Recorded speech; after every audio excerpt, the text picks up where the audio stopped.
In June 1942, the British retreated to El Alamein, there to organise a last stand.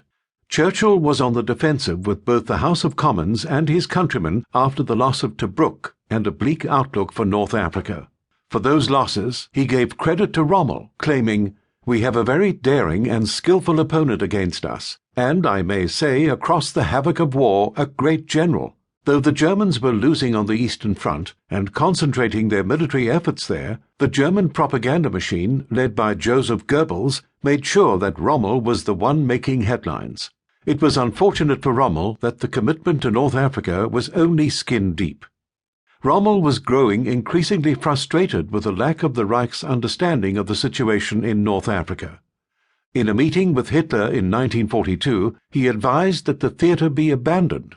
Hitler refused, but sensing Rommel's desperation, reassured him that the Reich would do everything possible to win the fight. Rommel and Göring were sent to Rome by train to inspect the situation. It was on this trip that Rommel began to grow even more despondent, calling Göring his bitterest enemy. Both Rommel and Lucy were horrified by Göring's behaviour throughout the trip, where he lectured anyone willing to listen on his understanding of art and sculpture, the collections he was amassing, and his fine taste for emerald jewellery. Lucy believed his behaviour was akin to megalomania, though he promised her that the party leadership were going to look after Rommel.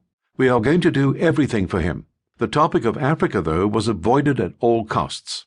Historian Terry Brighton explains both Rommel's success and his limits as a commander. Where equal forces met, Rommel's genius gave him the advantage. The tide would turn if enemy forces outnumbered him by a considerable degree. With the loss of his natural tactical advantage, any war of attrition could go against him. This was about to happen at El Alamein. Montgomery believed that while his troops had been engaged in fighting with the Germans for a lengthy period of time, they lacked proper training and a proper understanding of military maneuvers. So, in the fall of 1942, units which were recalled from the front lines for rest were subjected to training regimens that were supposed to prepare them for the large-scale engagements that he had planned for the future.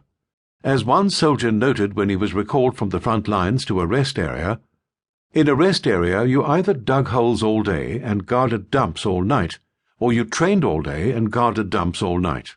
This rest area was different. You trained all day and then you trained all night. Not every day and every night, but almost." However, when Churchill learned that Montgomery was delaying offensive operations to train his troops, he became furious. Churchill believed the British needed to press the Germans, in part because he wanted the British to beat the Germans before relying on American assistance, and he had fired Auchinleck in part because he often needed to be goaded into attacking.